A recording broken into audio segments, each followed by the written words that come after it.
Hi guys, welcome back Hema tech channel. So இன்றைக்கி என்ன video பார்க்க போகிறோம் அப்படின்னு பார்த்தீங்கன்னா, ரிவிஷன் டெஸ்ட்டு 15 தான் பார்க்க போகிறோம். இது வரைக்கும் 14 ரிவிஷன்ஸ் பார்த்துருக்கோம்.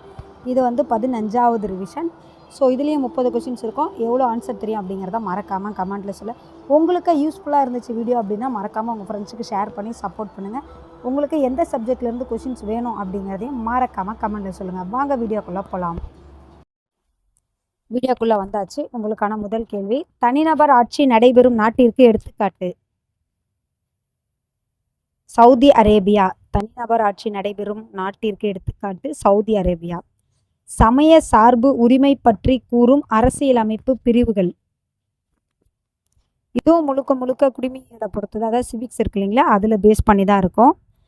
ஆன்சர் வந்து பார்த்தீங்கன்னா பிரிவு 25 முதல் 28. சமய சார்பு உரிமை பற்றி கூறும் அரசியலமைப்பு பிரிவுகள் பிரிவு 25 முதல் 28. இந்தியாவில் தங்கத்தை அதிக அளவில் உற்பத்தி செய்யும் மாநிலம் எது? இந்தியாவில் தங்கத்தை அதிக அளவில் உற்பத்தி செய்யும் மாநிலம் கர்நாடகா. இந்தியாவின் மக்கள் தொகை கணக்கெடுப்பு தினம் எப்பொழுது கொண்டாடப்படுகிறது?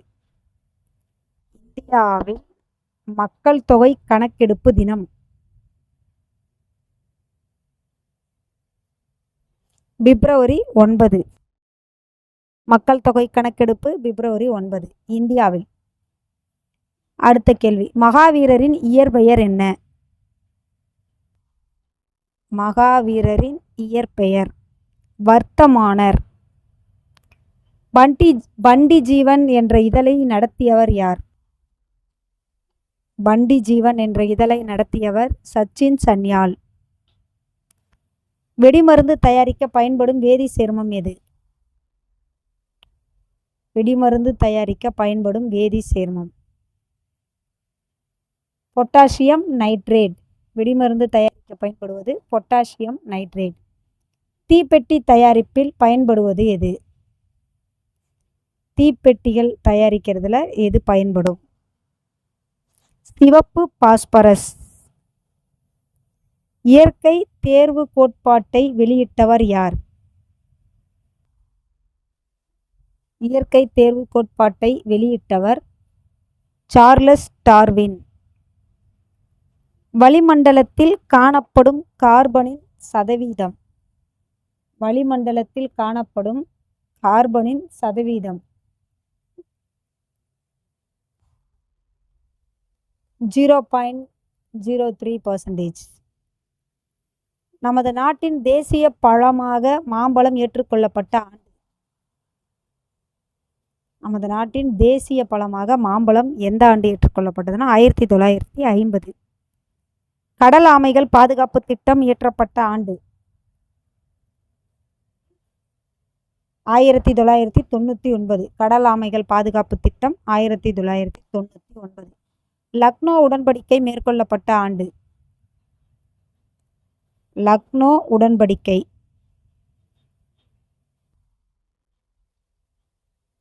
1916. லக்னோ உடன்படிக்கை 1916. வெள்ளையனே வெளியேறு இயக்கம் நடைபெற்ற ஆண்டு. வெள்ளையனே வெளியேறு இயக்கம் நடைபெற்ற ஆண்டு 1942ஆம் ஆண்டு. தமிழ்நாடு காடுகள் பாதுகாப்பு சட்டம் இயற்றப்பட்ட ஆண்டு. கடல் ஆமைகள் வந்து 1999. தமிழ்நாடு காடுகள் அப்படின்னு பார்த்தீங்கன்னா 1980. தமிழ்நாடு காடுகள் பாதுகாப்பு சட்டம் 1980, அதாவது 1980 அப்படின்றது ஞாபகம் வச்சுக்கோங்க. செல்வ சுரண்டல் கோட்பாட்டை கூறியவர். செல்வ சுரண்டல் கோட்பாட்டை கூறியவர் தாதாபாய் நவ்ரோஜி. கண்ணதாசன் எந்த நூலுக்காக சாகித்ய அகாடமி விருது பெற்றார்? கண்ணதாசன் எந்த நூலுக்காக சாகித்ய அகாடமி விருது பெற்றார்? சேரமான் காதலி. இந்தியாவில் அமைந்துள்ள சிகரமான கஞ்சன் ஜங்காவின் உயரம் என்ன? இந்தியாவில் அமைந்துள்ள சிகரமான கஞ்சன் ஜங்காவின் உயரம்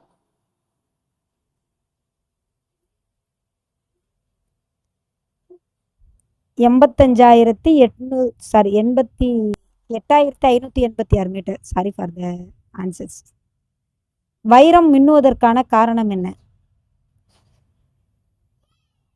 வைரம் மின்னுவதற்கான காரணம் என்ன? முழு அக எதிரொலிப்பு. ஆசியாவின் மிகப்பெரிய பாலைவனம். ஆசியாவின் மிகப்பெரிய பாலைவனம் அரேபிய பாலைவனம். காற்றின் வேகத்தை அளவிட பயன்படும் கருவி எது? காற்றின் வேகத்தை அளவிட பயன்படும் கருவி.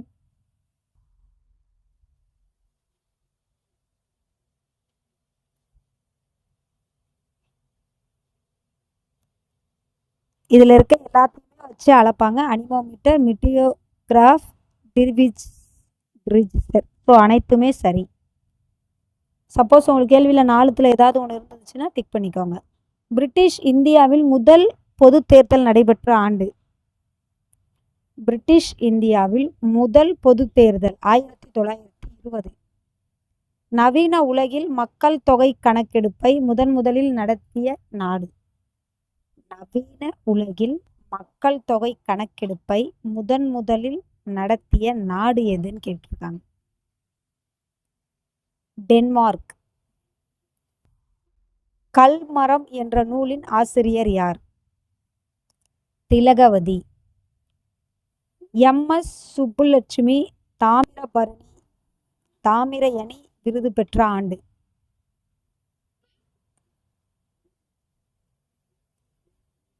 எம்.எஸ். சுப்புலட்சுமி தாமிரயணி விருது பெற்ற ஆண்டு 1954. அமைச்சரவை தீர்மானத்தின் மூலம் திட்டக்குழு அமைக்கப்பட்ட ஆண்டு. 1950. நில சீர்திருத்தம் பற்றி ஆராய்வதற்கான குமரப்பா கமிட்டி நியமிக்கப்பட்ட ஆண்டு. நில சீர்திருத்தம் பற்றி ஆராய்வதற்கான குமரப்பா கமிட்டி நியமிக்கப்பட்ட ஆண்டு. 1979.